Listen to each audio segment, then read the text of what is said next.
Ya udah ya. Bentar. Jadi buat UAS itu ada beberapa materi dari Pak Harun. Nah, kalau yang tahun lalu itu soalnya cukup template, tapi eh, nggak tahu nanti seperti apa karena udah 2 kasus diganti ya, di PRT diganti sama di Matrans STGN juga diganti soal itu. Nah, nanti jadi siap-siap aja pokoknya, di print aja semua PPT-nya sama apalah itu yang penting-penting. Nah, gitu ya.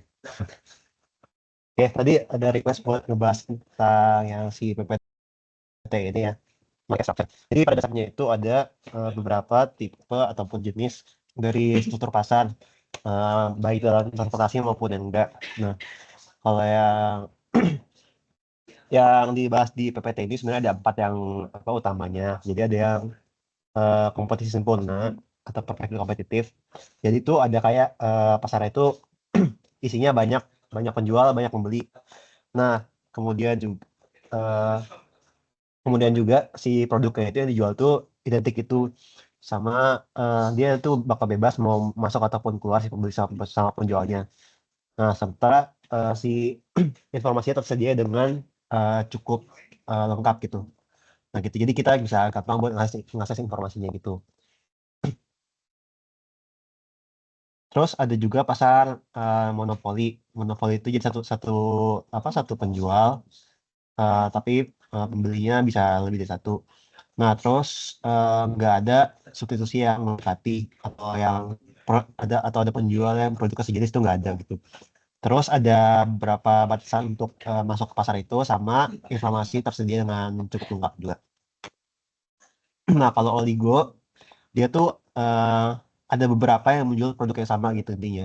Oligo itu dari bahasa Yunani oligo, ya itu oligos atau apalah itu. Nah, itu artinya adalah beberapa gitu. Jadi ada beberapa penjual dalam satu pasar itu.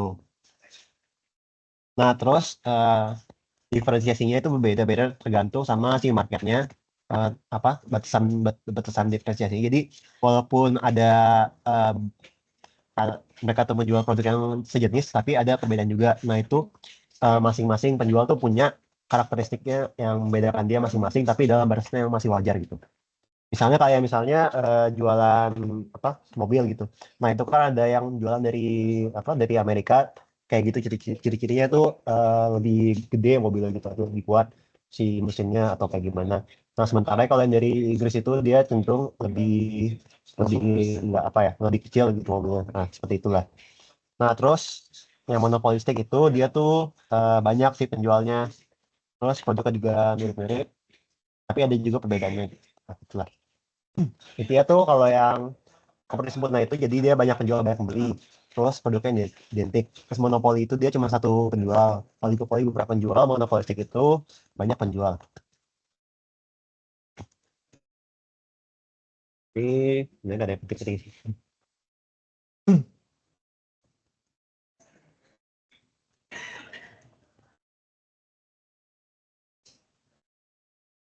Begitu. Terus ini ada beberapa teori terkait sama natural monopoli ya. Nah, itu tuh yang pertama di sini ada tentang public choice theory. Itu menjelaskan tentang apa ini? Saya baca dulu.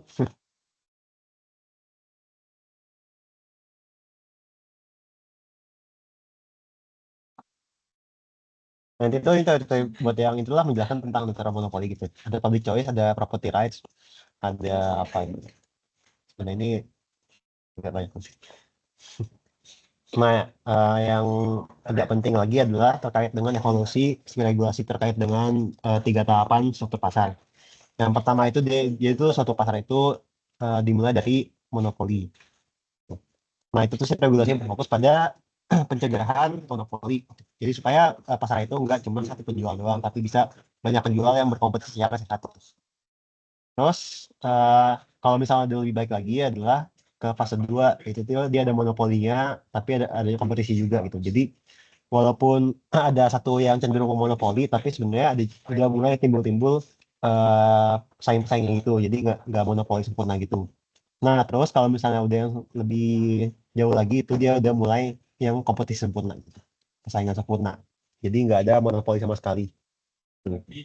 Makanya kita membutuhkan regulasi untuk mengatur apakah suatu pasar itu eh, harus boleh boleh dimonopoli atau enggak gitu. Yang bagus sih kompetisi sempurna ya gitu. Jadi supaya kalau misalnya monopoli itu banyak kerugiannya, misalnya kayak si penjual itu bisa ngatur harga dengan semena-mena gitu. Nah gitu contohnya.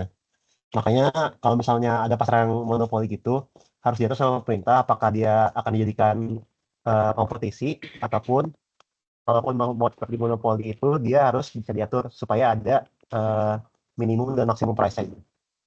Karena nanti dia jualnya enggak dengan harga yang nggak wajar.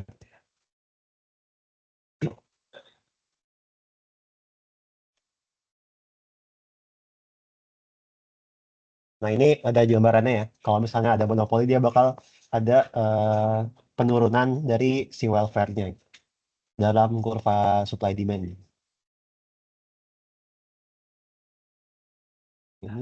Nah ini cara-cara meregulasi nanti bisa dibaca aja.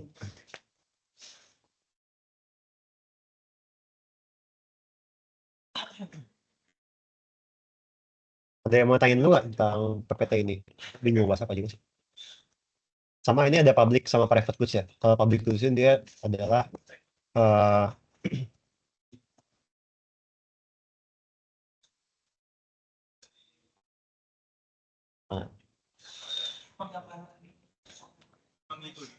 ini. Nah, kalau public goods itu dia itu adalah barang yang eh, di- barang ataupun jasa yang ditujukan untuk kepentingan si publik secara umum gitu. Jadi kepentingan masyarakat secara umum. Sementara kalau private itu dia tuh dipakai buat individu aja gitu. Misalnya kayak eh, apa namanya? Makanan, sandang pangan papan lah intinya ya. Nah, itu tuh dia tuh kan dipakainya buat masing-masing individu. Tapi kalau misalnya kayak apa ya? Contohnya sama telepon umum gitu ataupun taman gitu taman taman bermain di RPTRA gitu atau apalah itu nah itu tuh kan bisa dipakai bareng-bareng buat sebagai barang publik gitu jadi nggak cuma satu orang yang monopoli si barang itu intinya seperti itu.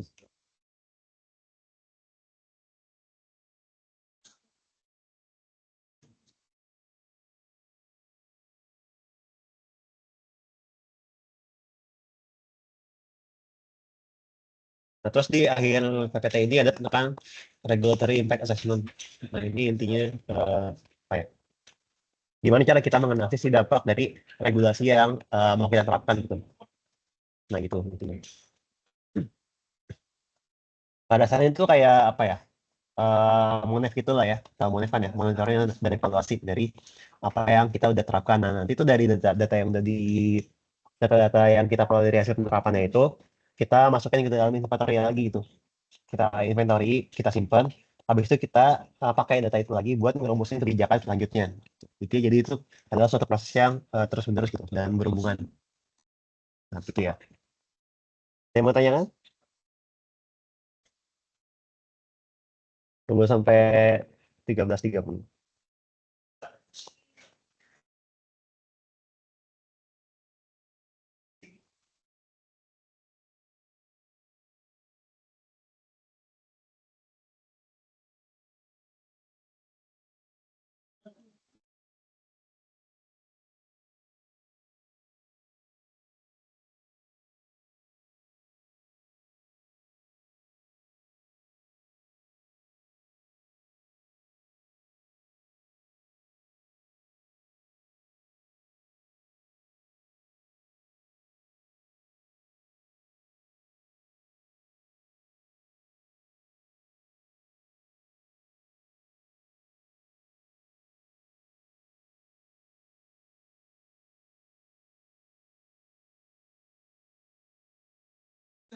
Oke, kita lanjut ya ke bahas yang tentang tes.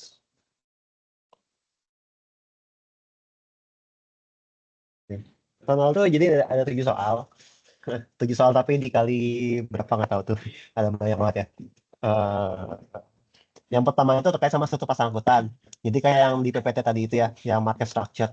Terus yang kedua terkait dengan affordability. Affordability itu terkait dengan kelayakan lagi ya. Terus dari kelayakan.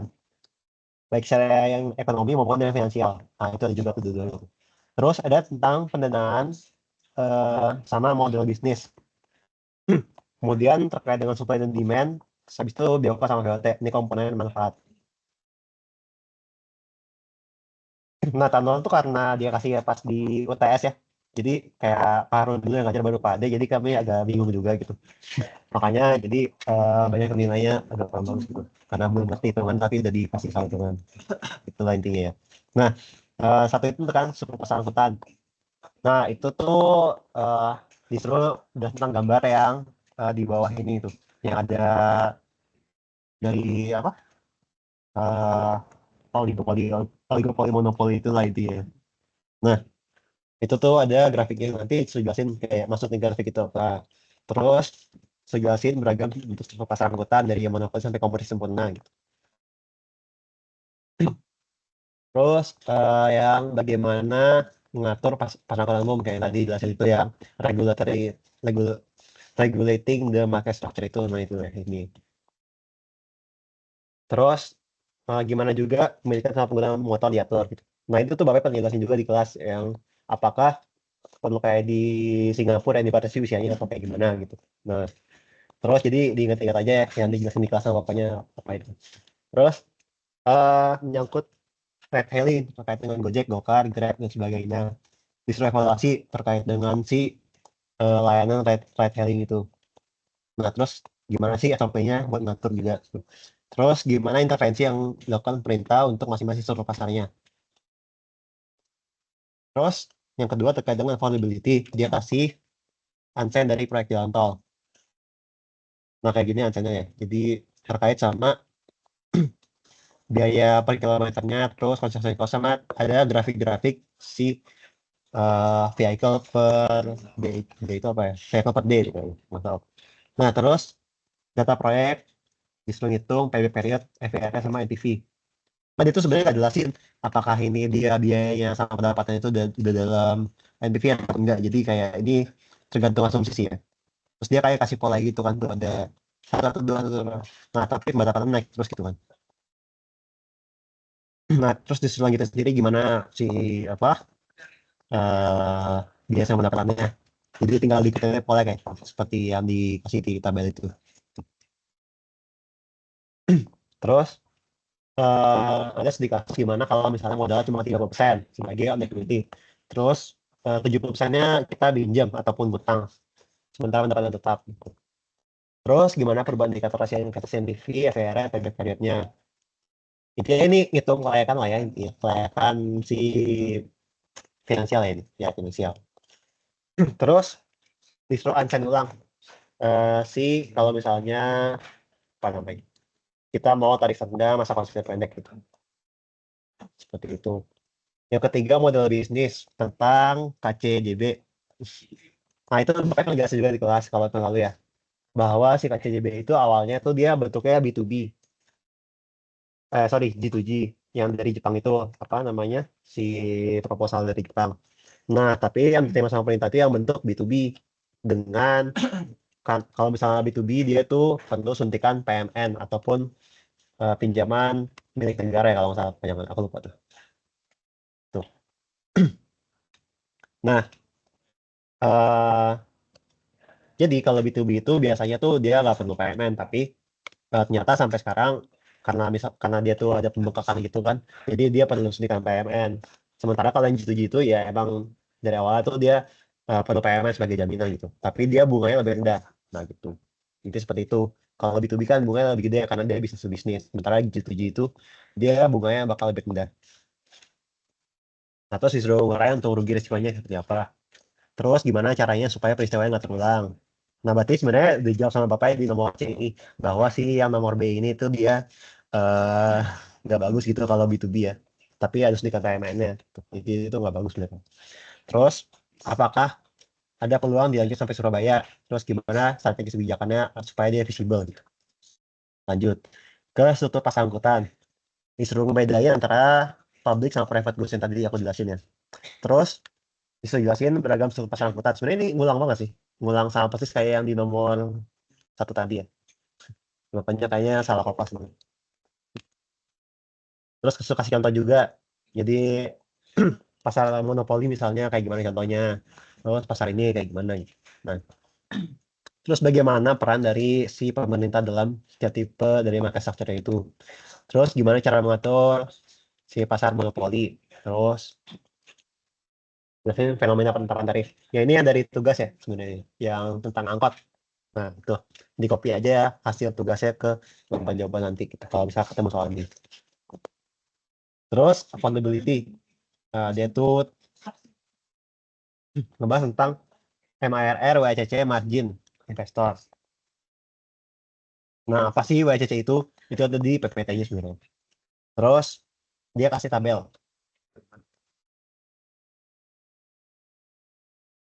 Dia 3 kelayakan usaha kalau misalnya full komersial, komersial sama non komersial.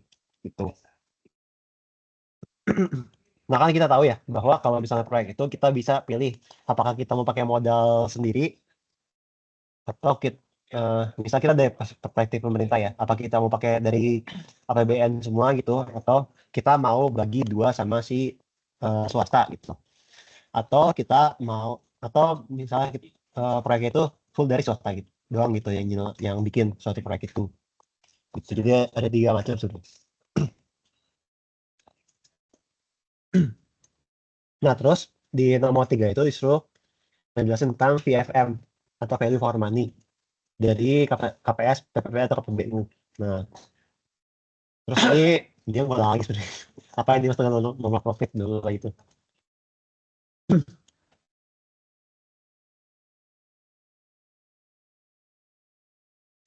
Terus dia suruh menjelaskan lagi terkait dengan KPBU, PPP.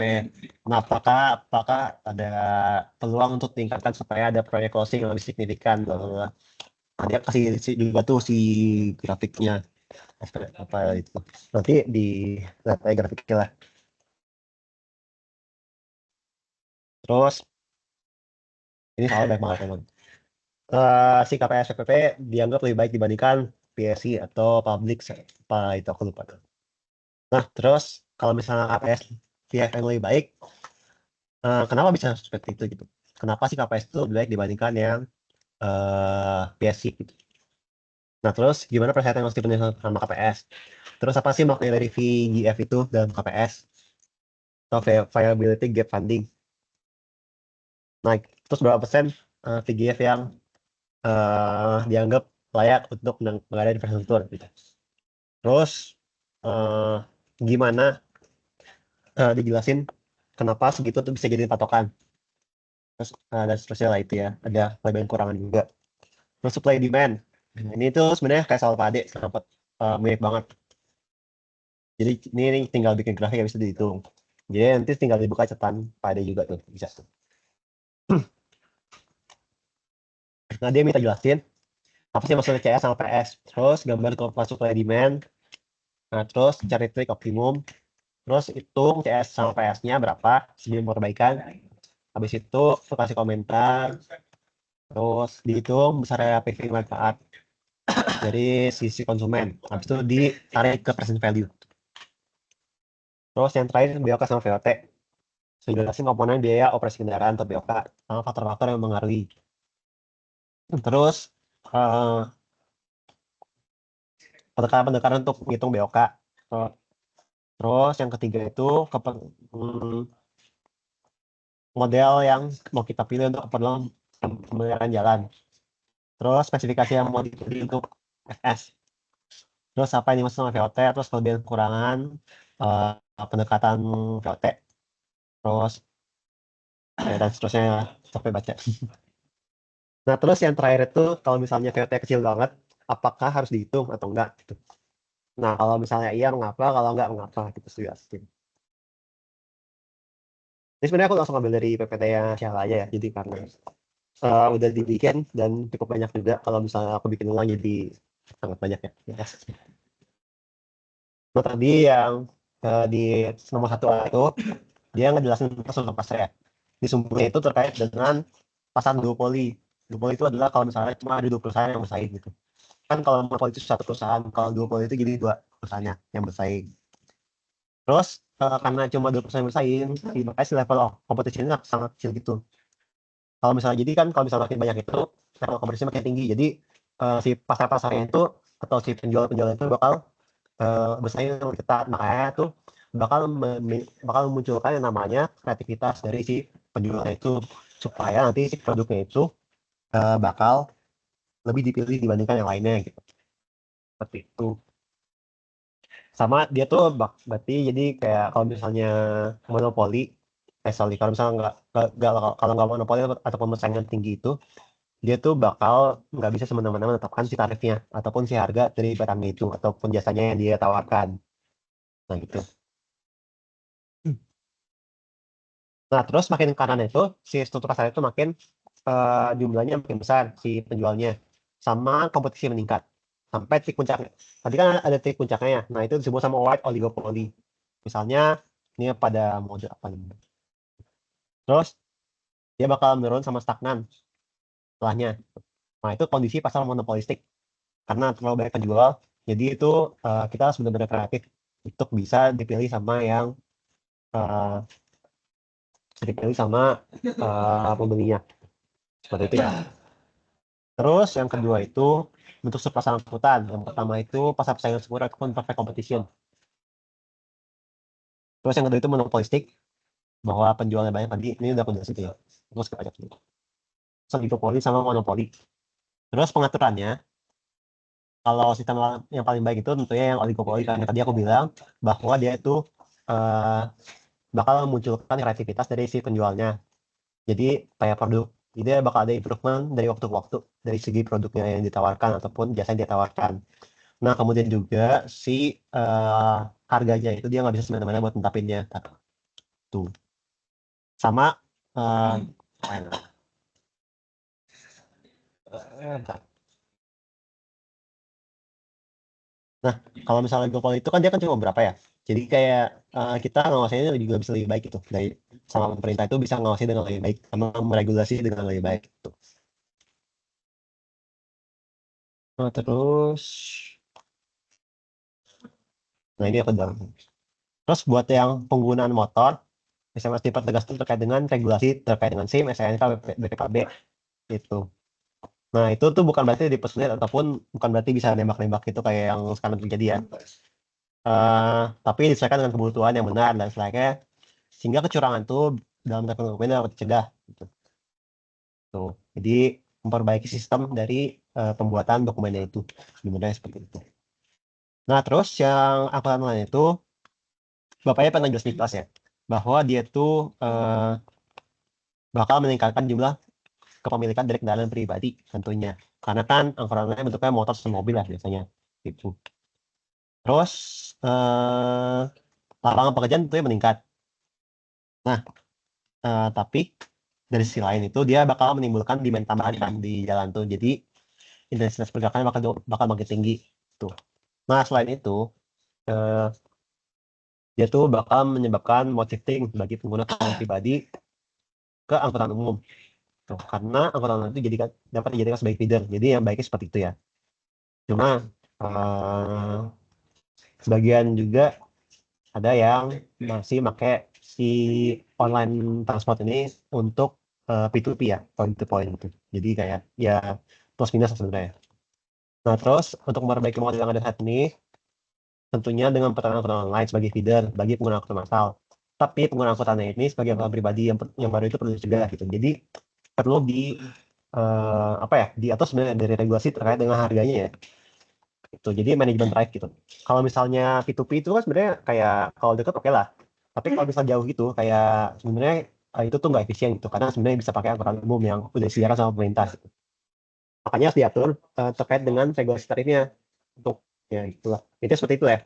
Kalau misalnya jarak yang lebih dekat ataupun nyambungin titik TOD, nah dia tuh bisa diatur supaya dikasih diskon-diskon gitulah kayak promo. Nah, tapi kalau misalnya jauh itu ya itu perlu pakai harga yang lebih tinggi supaya nanti si penggunanya mau beralih ke transportasi umum gitu.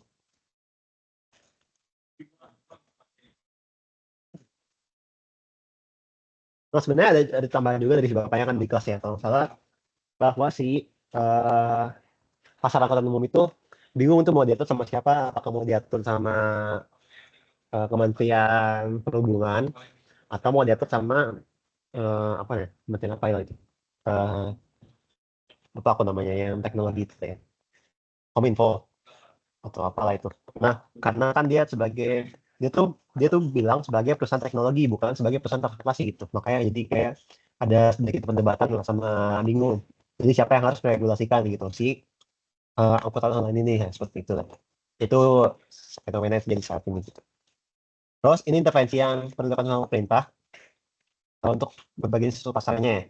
Kalau monopolistik eh, atau persaingan sempurna itu dia perlu regulasi supaya si kelemahan sistem pasar bebas itu dapat dihindari.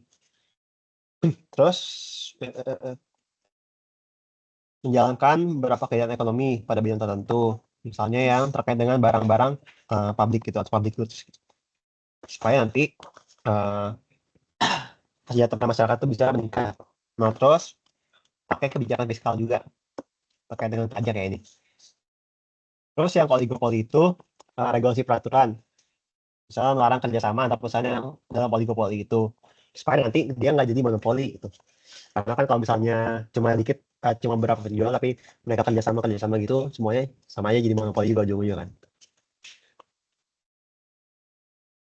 Terus permudah kemungkinan masuknya perusahaan produsen baru ke dalam pasar sehingga persaingannya dapat meningkat. Nah, terus kalau monopoli kita perlu ngasih regulasi undang-undang untuk melarang monopoli. Kalau misalnya pasarnya nggak digedaki sebagai pasar monopoli ya, supaya nggak juga ada kolusi di pengusaha-pengusaha gitu. Karena akibatnya sama juga kayak monopoli. Terus mengusahakan bidang usaha sehingga badan usaha monopoli dapat lebih menjamin kualitas pelayanan pada publik. Misalnya kayak PT KAI ya. Nah, itu kan diatur sama pemerintah banget tuh. Terus menetapkan pajak progresif atas dasar kecilnya pangsa pasar yang dimiliki oleh suatu perusahaan. Intinya kebijakan fiskal juga harus diterapkan. Terus yang nomor 4 itu terkait dengan public sama private goods. Ini perbedaan-bedaannya ya. Jadi dilihat aja ya. Terus ragam struktur pasar dan kalau penerapannya ini sama kayak tadi sih. Jadi harus skip aja ya. Cuma ini lebih ada contoh-contohnya juga nanti dibaca.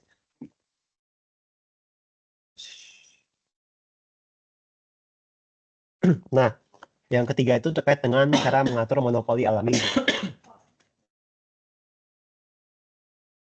Nah, itu tadi sebenarnya ini sama aja kita di sini. Bapaknya itu ulang soal itu. Yang pertama itu ngatur tarif, terus yang kedua itu ngatur standar kualitas layanan. Jadi kita punya SPM mini atau standar layanan minimumnya. Terus yang ketiga itu mengharuskan penyedia layanan itu bersikap transparan dalam pengambilan keputusan. Supaya si publik itu bisa jadi audit ataupun bisa apa ya, bisa ngasih informasi dari si apa pasar ataupun perusahaannya itu atau penyedia layanannya itu. Terus bisa audit secara teratur juga. Terus bikin badan regulasi buat ngawasin si aktivitasnya dia sama ngasih ngasih insentif supaya nanti dia bisa berinovasi sama bisa menjalankan efisiensi dalam penyediaan layanannya gitu. Yang keempat, dia suruh menjelaskan tentang konsep supply sama demand dengan contoh kasusnya angkot. Nah, ini ada kurvanya, nanti diikutnya aja. Jadi ada permintaan masyarakat yang hadir karena layanan angkot. Makin tinggi harganya, tentunya makin rendah permintaannya. Itu hukum permintaannya. Nah, terus yang supply-nya itu pakai hukum penawaran. Makin tinggi tarif, berarti makin banyak penyedia layanan yang beroperasi. Terus ada equilibriumnya. Itu di pertemuan antara supply sama demand-nya. Tuh. Berarti itu tarif yang diterapkan sama si penyedia layanannya yang akan beroperasi.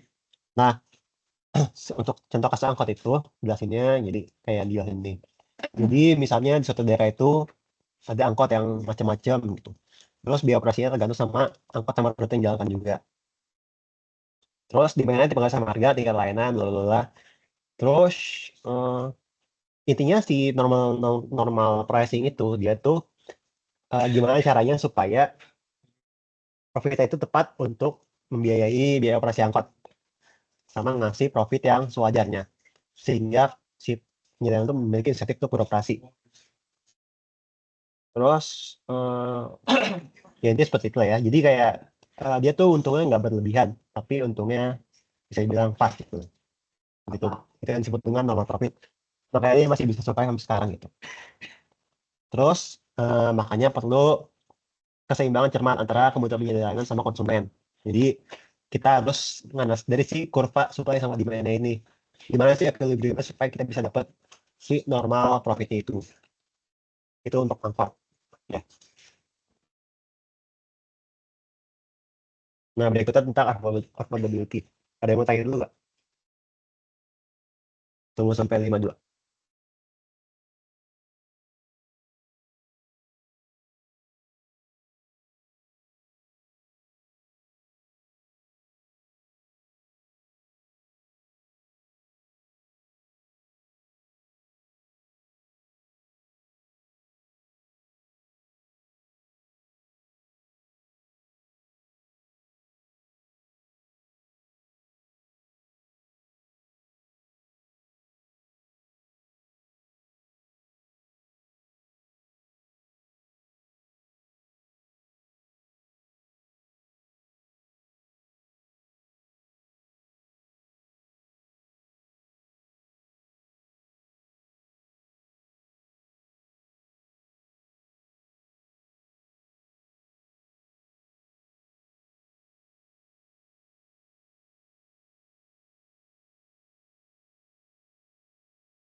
Oke, lanjut dulu ya. Jadi di soal affordability ini kita disuruh nganalisis tentang kelayakan dari ekonomi sama finansial. Nah, dikasih grafiknya tadi ya. Nah, itu tuh sebenarnya nggak tentang perbandingan dari minimum torrentnya terhadap processing cost-nya. Yang tadi ada grafik sensitivitas itu tadi ya. Nah, nanti dia rasanya tuh kalau misalnya dia makin kecil si vehicle per day-nya atau vehicle per apa itu apa status day itu apa. Dia nggak jelasin juga ya. Nah, itu dibandingin sama yang VPD lainnya tuh. Makin besar VPD-nya itu kita dapat bahwa semakin kecil sih nilai minimum torrentnya gitu ya. Karena secara logis dalam jalan tol itu kalau misalnya demand-nya makin banyak, kita makin butuh sedikit vehicle buat nutupin si biaya konstruksinya sama operasi maintenance-nya gitu. Seperti itu. Intinya kadang makin banyak yang pakai banyak yang mau pakai jalan tolnya itu, kita makin butuh sedikit, makin butuh sedikit, ya makin makin butuh sedikit pemasukan per kendaraannya. Gitu. Intinya seperti itu. Nah, terus ada beberapa faktor yang mengaruhi nanti itu. Misalnya si kendaraan melintasnya. Nah, itu biasanya ada konsep namanya tarif volume ataupun diskon volume ataupun diskon tarif tol karena volumenya. Nah, dalam banyak kasus itu jika jumlah kendaraan meningkat, maka si pihak pengelola jalan tol itu memberikan diskon ataupun mengurangi si betul penggunaan kayak tadi aku jelasin itu. Nah, itu jadi sebenarnya jadi insentif juga untuk membeli waktu ataupun jalan tertentu gitu supaya nanti kemacetan sama si lalu lintas itu bisa berkurang. Nah, ini yang tadi dijelasin tuh sebenarnya nggak jelas juga ini karena nggak jelas apakah ini si biaya sama pendapatan itu udah dalam NPV ataupun belum. Nah, kalau si yang lain ini dia tuh mengasumsikan bahwa ini tuh udah dalam NPV ya kayaknya ini. Ya, dia tuh maksudnya udah dalam NPV si biaya sama pendapatannya itu. Itu. Nah, nanti jadi dihitung aja si cash flow itu dari biaya, sorry, dari pendapatan dikurangi sama biaya. Nanti diakumulasikan gitu untuk setiap tahunnya sampai tahun ke di sini itu masih sampai tahun ke 40 ya. Nah, dia tuh dapat si payback period itu jadi pada tahun ke 39. Jadi yang di bagian sini. Ini kan dia berubah tuh dari minus 1,4 ke 1,3 plus. Nah, makanya tuh dia payback period itu di tahun ke 39. Karena kita maunya yang bulut-bulut aja tahunnya gitu. Terus FVR sama NPV-nya dihitung aja tuh, berapa. Tapi karena di sini nggak ada si masa konsesinya sama apa lagi. Nah gitu. Intinya kalau misalnya mau dihitung tinggal diasumsiin aja. Yang data-data yang nggak ada di situ. Terus yang berikutnya perubahan di kata pasien investasi NPV, FRS sampai period tergantung sama harus sama lama durasi ataupun lamanya proyek. Tuh. Jadi tergantung masalah analisis juga. Terus ada asumsi bahwa biaya modal 30% doang, bagian ikuti sama pendapat tetap. Nah, berarti perubahannya itu NPV-nya kalau misalnya lebih sedikit modal sendirinya sama lebih banyak utangnya. Yang tadi yang 70% itu yang equity. Equity, equity itu modal sendiri, yang utang itu yang pinjaman ataupun loan. Nah, itu bahwa si biaya modal itu menjadi lebih rendah. Maka NPV kemungkinan akan meningkat. Nah, terus FIRR-nya itu karena si biaya modal jadi lebih rendah, maka FIRR-nya akan meningkat. Gitu. Nah, terus si FIRR itu juga karena biaya modal lebih rendah, maka dia memungkinkan pengembalian yang lebih cepat. Gitu. Karena, sorry. Nah, terus untuk menghitung perubahan sebenarnya itu, perlu diketahui data besar investasi awal, alasan masa depan sama tingkat bunga. Gitu.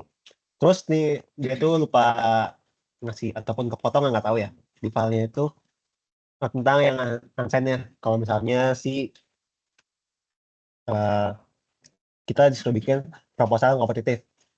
Nah, kalau misalnya dari aku pribadi, supaya kita ngungkapin kasus yang kedua, bahwa dengan 2 kali pendapatan kecil. Tuh. Nanti dibikinnya kurvanya seperti itu.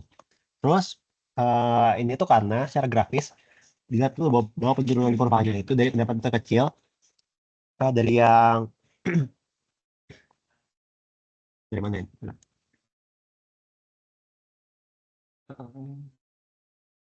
Dari yang kuning itu menuju yang 2 kali pendapatan terkecil tuh lebih besar dibandingkan antar perusahaan berurutan lainnya gitu.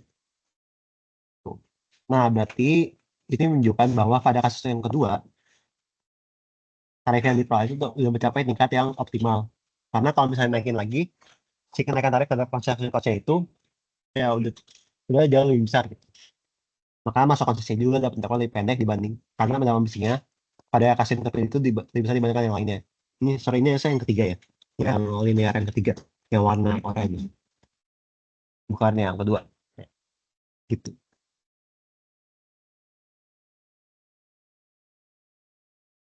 Terus yang nomor 5, discuss tentang WCC. Apa sih WCC itu? Nah, itu adalah Weighted Average Cost of Capital. Jadi tingkat pengembalian yang harus didapatkan pada suatu proyek untuk memenuhi kebutuhan dari pemegang modal. Sebenarnya ini tuh kayak rasio apa ya? Yang debt sama equity-nya itu. Jadi berapa sih equity-nya dibandingkan sama si debt-nya itu. Nah, itu untuk mengkompensasi si investor itu berdasarkan pinjaman yang sudah ditetapkan untuk mengimplementasikan suatu proyek. Semuanya itu merupakan bagian dari masing-masing sumber pembiayaan dalam suatu modal pada perusahaan. Terus, berikutnya definisi dari MAR. MARR itu adalah minimum attractive rate of return gitu. Jadi tingkat bunga yang dijadikan acuan untuk mengambil keputusan. Nah, jadi MAR itu tujuannya adalah supaya si investor ini tertarik untuk mau berinvestasi di proyek yang kalian bikin itu. Tapi kalau MAR saja itu tidak cukup karena itu kan masih minimum ya. Nah, makanya perlu yang namanya margin gitu. Nah, margin itu supaya nanti si investor bisa dapat keuntungan yang lebih gitu. Nah, kalau yang umum itu biasanya tuh kalau dari Pak Harun. Berarti bukan dari Pak Harun, dari siapa? Intinya kalau marginnya itu sekitar 6-7%. Nah, itu kalau misalnya kita asumsiin si MRR sekitar 11% ya. Itu berarti jadi 17 ataupun 18 untuk eh, si masa marginnya. Tuh. Jadi kalau MRR itu sebenarnya ada beberapa cara buat hitungnya. Tapi bisa diasumsikan sama dengan tingkat interest kalau misalnya apa ya? Kalau misalnya yang faktor-faktor lain itu jadi nol itu. Jadi bisa diasumsikan sama dengan IR. Buat yang kemarin itu. Terus dia menjelaskan yang full komersial seperti apa, komersial sama non komersial. Nah, itu full komersial itu kalau misalnya IRL bisa dibandingkan persentase penjualan nilai WC sama margin. Nah, terus hal komersial itu kalau misalnya WCC-nya itu lebih kecil dari IRR. Nah, sama IRL lebih kecil juga dari persentase penjualan dari WCC sama margin. Sementara kalau non komersial itu ketika IRL lebih kecil dibandingkan dari nilai WCC. Gitu. Intinya seperti itu, nanti penjelasan lebih lanjutnya silahkan dibaca. Terus pada hal komersial, jadi yang dibagi dua antara pemerintah sama swasta itu, nah itu PFN lebih baik ya kalau misalnya melalui KPS ataupun PP ataupun KPBU dibandingkan yang model tradisional yang tadi apa aku singkatannya, ataupun yang full government tadi itu. Nah terus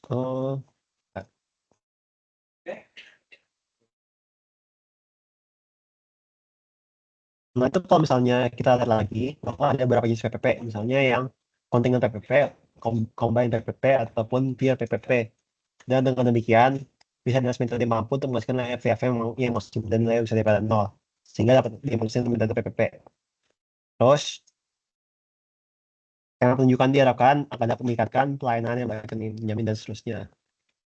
Ini tadi dikasih sebenarnya.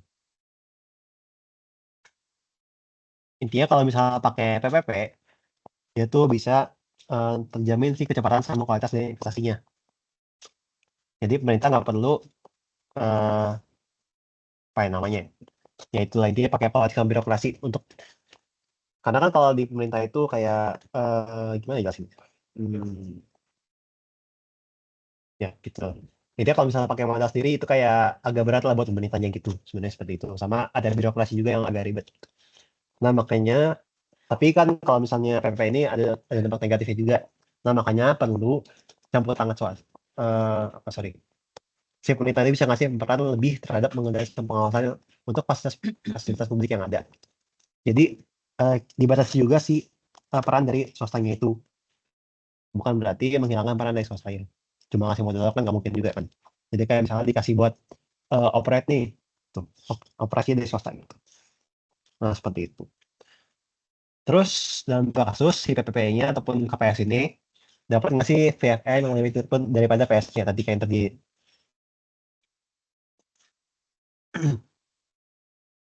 Intinya yang kalian udah salah lebih efisien lah dari segi penggunaan sumber dayanya, sama memungkinkan kualitas layanan yang lebih baik, karena si swasta yang dipercaya sama pemerintah ini buat ngerjain si proyeknya itu, dia tuh bakal berusaha lebih untuk bisa menjaga nama baiknya dia supaya dipakai lagi sama si pemerintah itu, supaya bisa dipakai lagi di proyek selanjutnya. Makanya dia tuh bakal berusaha sangat keras ya untuk menghasilkan hasil proyek yang baik. Nanti seperti itu ya. Sama mengurangi juga beban untuk anggaran pemerintah. Karena kan APBN itu terbatas ya. Makanya kita kalau misalnya ada keterlibatan dari swasta, itu bakal membantu dari segi fiskal pemerintahnya itu.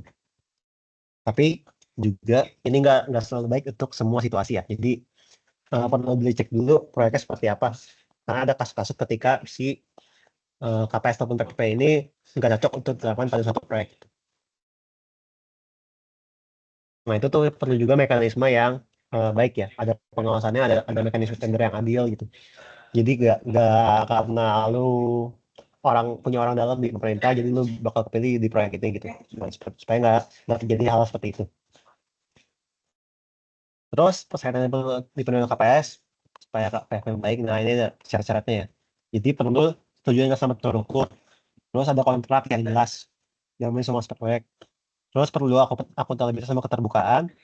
Terus perlu keamanan hukum, regulasi, terus manajemen yang baik, manajemen risiko ya. Kalau bisa jadi masalah ataupun ketidaksesuaian ataupun apa ya itu. Terus perlu penyusunan anggaran cermat, sama biaya jangka panjangnya juga perlu diperhitungkan. Jadi terkait sama analisis dari affordability itu ya. Terus perlu pengawasan sama evaluasi yang ketat terkait dengan target ya. Jadi ini terkait dengan masa konsesi sebenarnya sih. Karena proyek itu punya masa konsesi kan ya. Terus pemerintah perlu mengizinkan partisipasi publik untuk perencanaan pelaksanaan, sama perlu komitmen jangka panjang sama si swasta yang dikerjasamakan itu. Jadi seperti itu ya. Intinya si swasta ini perlu menggabungkan efisiensi dengan kontrol dari pemerintah untuk kepentingan publik ataupun masyarakat. Terus VGF ini konsepnya dalam KPS berupa subsidi tambahan ya. Jadi kan pastinya kalau misalnya dari swasta doang, dia tuh pasti bukan pasti sih, kayak ada kemungkinan bahwa dia tuh bakal jadi berat banget gitu. Kalau misalnya mau bikin suatu proyek, misalnya proyek jalan tol, tapi dia tuh sebenarnya dananya nggak terlalu kuat banget. Dia perlu insentif tambahan dari pemerintah. Nah, disitulah si pemerintah itu berperan dalam mengisi kekurangan dari dananya itu. buat jadi dalam bentuk KPS ya, kerjasama pemerintah swasta itu. Jadi pemerintah ngasih dana tambahan sebagai insentif buat si swastanya itu membuat ataupun mengoperasikan si proyeknya itu. Misalnya proyek jalan tol tadi gitu. Jadi kayak misalnya dia tuh kalau misalnya swasta doang dia bakal berat banget gitu buat ngoperasinya dan nggak cukup. Makanya perlu insentif dari pemerintah supaya nanti dia eh, bisa nggak rugi lah intinya ya untuk swasta itu. Terus perlu studi kelayakan.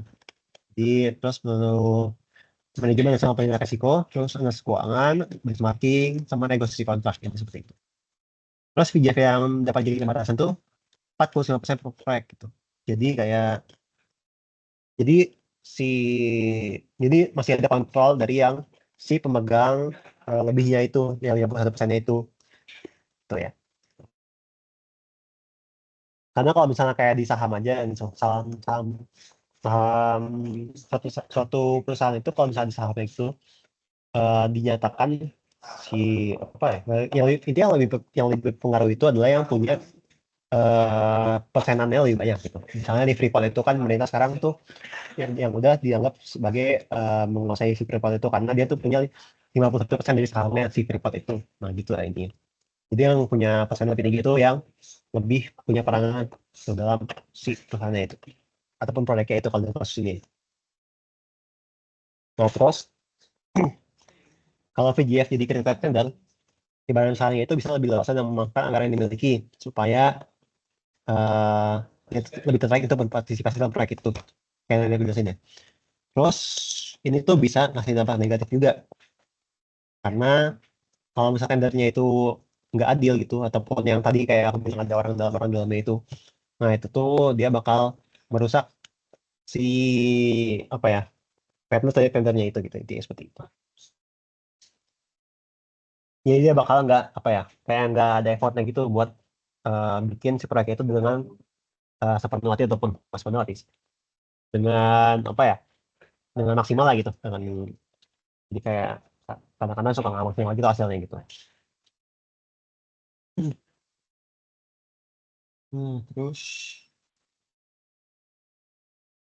ya nggak skip aja.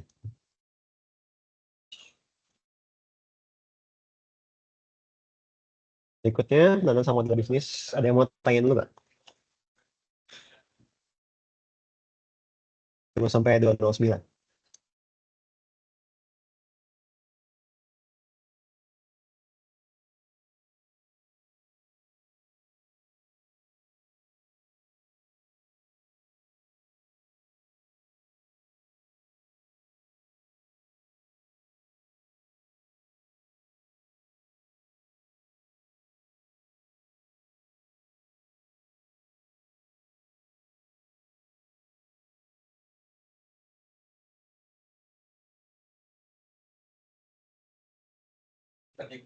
Oke lanjut dulu.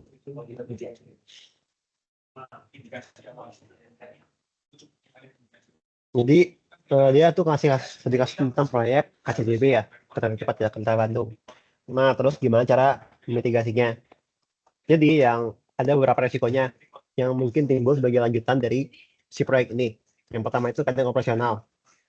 Jadi misalnya ada gangguan teknis sama peningkatan permintaan. Terus ada risiko keuangan, misalnya dari fluktuasi biaya bahan bakarnya. Bahan bakarnya kan listrik ya. Nah gitu. Terus perubahan tarif kebijakan yang mengenai pendapatan sama operasi. Tuh. Terus ada juga risiko keselamatan, bukan keamanan ya keselamatan. Nah, ini terkait dengan kecelakaan. Kalau misalnya ada kecelakaan sama si KCCB-nya itu, jadi risiko juga. Terus ada risiko lingkungan, misalnya pencemaran lingkungan dari operasinya. Kalau ada, terus dengan nah, intinya perlu teknologi ramah lingkungan. Terus konflik sama masyarakat mendapat sama proyeknya. Misalnya kayak yang di apa ya?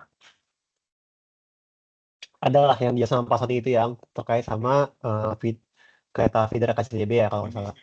Nah itu kan dia kayak melewati jalan dari warga. Nah jadi sebagai kompensasi perlu dibikin flyover di beberapa lokasi supaya nanti dia nggak apa ya nggak memperbanyak eh, persimpangan sebidangnya supaya nanti bisa jadi lebih cepat gitu. Gitu. Terus ada juga risiko teknis sama infrastruktur, sama terkait dengan penurunan kondisinya. Intinya ini terkait sama OM ya, operation and maintenance-nya. Terus risiko peningkatan sama pengelolaan proyeknya. Berikutnya yang terkait sama B2B sama digital tadi, intinya kalau yang ada dua pertimbangan, ada beberapa pertimbangannya. Kalau B2B itu bisnis to bisnisnya. Jadi itu tujuannya untuk mencapai keuntungan finansial sama memaksimalkan investasinya. Jadi fokusnya pada kerjasama antara bisnis swasta sama mencapai tujuan bersama. Sudah kontrol terkait dengan bisnisnya. Jadi makin banyak kontrol pada peran swastanya dalam pengambilan keputusan sama operasi bisnisnya. Makanya penyelesaian sama pelaksanaan proyeknya lebih fleksibel. Terus ada risiko bisnisnya. Kalau misalnya kita pakai B2B, jadi risiko keberhasilan itu tergantung sama kinerja sama strategi bisnis perusahaannya. Kalau G2G, dia tuh lebih mempertimbangkan si kepentingan publiknya. Jadi ini secara ekonomi ya, banyak secara ekonomi. Terus ada kontrol regulasinya juga yang melibatkan pemerintah. Terus buat resikonya itu pemerintah bisa diandalkan dalam bayarannya, sehingga risiko gagal bayaran itu bisa lebih rendah gitu. Makanya kalau misalnya kita pakai G2G itu harus pakai PMN atau pinjaman milik negara. Terus karena ujung-ujungnya si B2B itu pakai PMN juga, padahal saya enggak. Makanya dianggap si G2G ini jadi lebih baik sebenarnya sih untuk si pakai ini ya. Karena pertimbangannya lebih banyak manfaat yang dapat diperoleh oleh masyarakatnya. Terus strategi supaya gimana nggak terulang. Yang pertama perencanaan lebih matang tentunya. Karena kan sih kalau kita tahu itu sih biayanya TTJB itu membengkak kayak biaya proyeknya berapa kali lipat ya aku lupa. Nah, terus perlu transparansi yang tinggi dari proses kontrak, perencanaan, sama pelaksanaan. Terus perlu penguasaan yang ketat. Terus jenis kontrak ya dengan pihak swasta yang terlibat supaya klausul-klausul itu lengkap lah. Intinya itu terkait dengan biaya, jadwal pelaksanaan, dan seterusnya.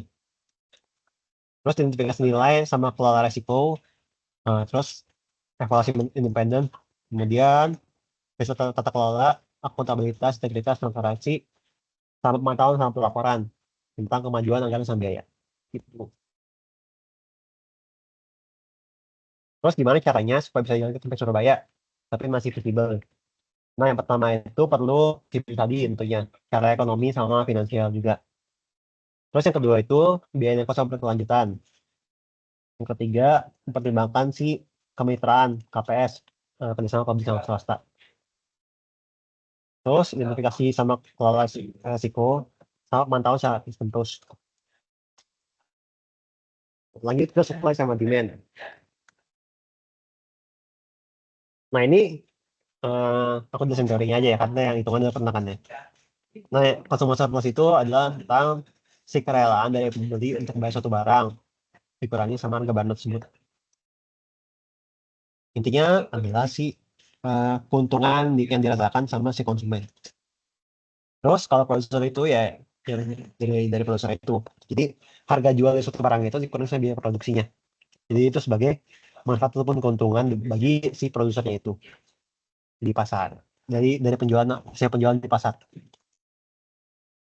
Nah, intinya kita merumuskan dulu tuh di mana tuh si titik keseimbangannya itu ataupun harga jual yang dianggap seimbang itu. Nah, di bawahnya itu jadi si producer surplus, sementara yang di atasnya itu jadi consumer surplus.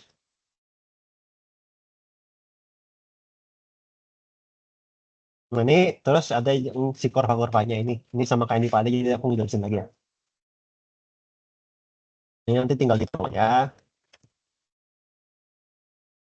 Nah, ini ada perbaikan sistemnya. Ini sama juga sih kayak yang pas jelasin juga. Jadi aku skip aja. Ini apa ya?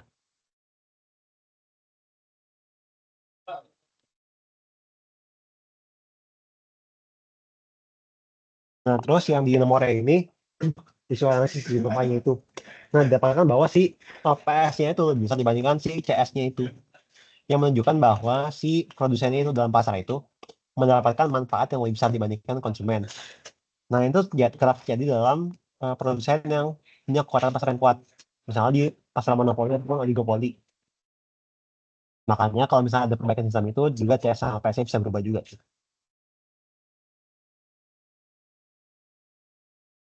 Ini disuruh ngitung si PV-nya, jadi tinggal tarik aja ke PV. Lanjut ke BOK sama POT. BOK adalah total biaya yang diperlukan untuk menjalankan sama memelihara si kendaraan selama periode tertentu. Intinya seperti itu. Komponen-komponennya ada bahan bakar, perawatan kendaraan, pemakaian ban, asuransi, dan seterusnya. Jadi sebenarnya ada yang langsung, ada yang nggak langsung ya.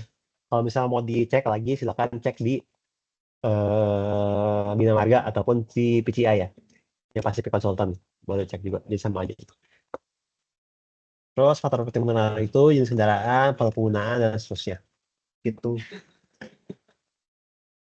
Terus model konsumsi bahan bakar, eh, ada berapa ya?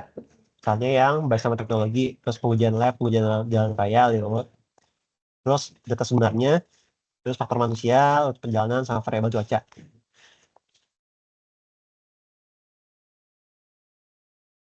Terus kalau misalnya rencana si pemeliharaan jalan, sebaiknya pakai data aktual, karena itu kan ya aktual ya, lebih real ya. Terkait dengan konsumsi bahan bakar kendaraannya yang digunakan jalan raya, supaya bisa membantu dalam dampak lain dan kondisi jalannya juga. Jadi kan beda, beda jalan dia bakal beda ya si dampaknya. Ada si biaya pemeliharaannya, si biaya operasi kendaraannya gitu.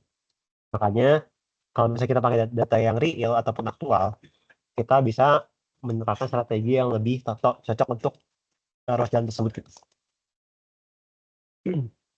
Terus untuk FS, model yang sebaiknya digunakan adalah yang berdasarkan sama ujian lab. Karena kan tentunya belum ada data aktualnya, karena kan belum dibikin jalan gitu. Nah, karena juga dia memakai kondisi yang dikendalikan sama singkatnya hasil kurang variabel dibandingkan pengujian data aktual. Karena juga selain itu dapat diandalkan dan terulang secara konsisten dan seterusnya. Terus juga tentang VOT. VOT itu adalah pengembangan waktu ya. Intinya dia estimasi dari setiap pengguna terhadap WTP atau willingness to pay yang digunakan untuk mengurangi si waktu tempuh dari setiap penggunanya. Nah, si VOT seringkali dikaitkan sama si PDRB tadi ya. Karena dia kan kadang-kadang dikaitkan sama si gaji tiap orang gitu yang uh, ataupun nilai waktu. Jadi yang hilang di jalan lah itu dari tiap orang ya. Jadi kalau BOK itu lebih pada kendaraannya, sementara kalau si VOT itu lebih pada orangnya. Nah, ini ada kelebihan kekurangannya untuk menentukan nilai VOT. Kalau di sini tuh dia misalkan ada berapa ya? Ada yang review preference, terus state preference, sama transfer. Ini ada kelebihan kekurangannya itu dibaca aja. Terus ada juga perbandingan standar, ada biaya kecelakaan, ada travel working time. Nah itu kayak nanti aku sini yang terkait sama PDRB ya, lebih ke situ. Ada juga yang non-working time. Jadi itu sebenarnya walaupun kalian udah gitu pakai PDRB, sebenarnya itu perlu dikoreksi lagi sama yang non-working time-nya. Cuma kalau misalnya buat yang itu pasti yang apa-apa lah. Kayak yang dari PDRB nggak perlu dikoreksi lagi. Dan juga freight travel time. Itu kalau misalnya terkait sama kendaraan-kendaraan yang logistik ya, yang ngebawa barang.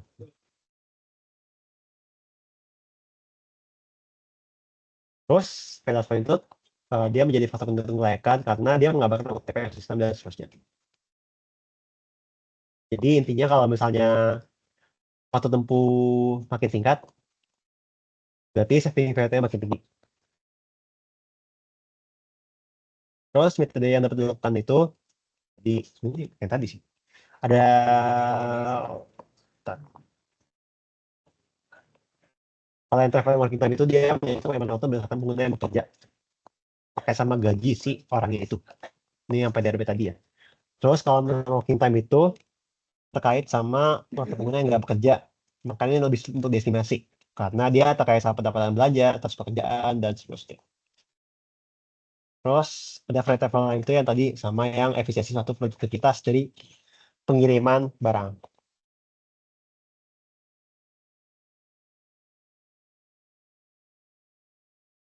Terus kalau misalnya si pengiriman waktu itu marginal ataupun kecil, dia tuh masih tetap perlu diperhitungkan karena dampaknya jadi signifikan kalau misalnya diakumulasikan untuk jumlah besar individu ataupun perjalanan.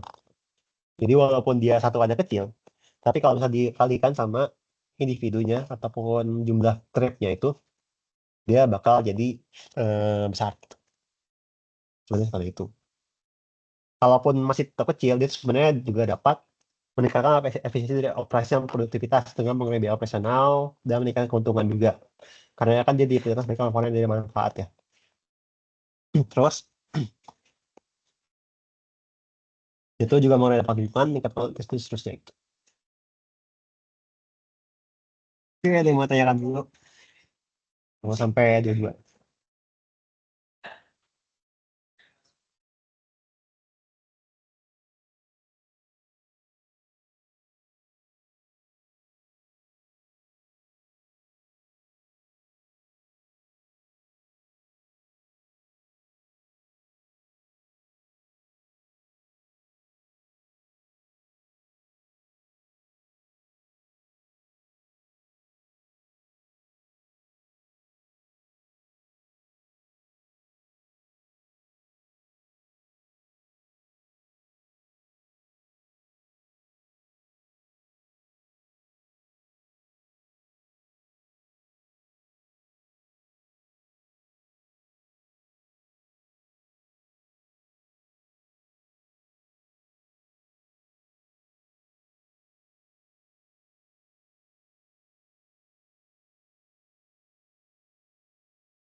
Oke, kalau nggak ada, makasih. Nanti sampai ketemu besok ya.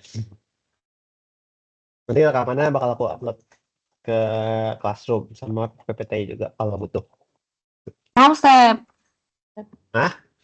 Makasih. Mau. Ya, makasih. Mau diupload semua ya. Oke, ya. Masih step. Bye-bye.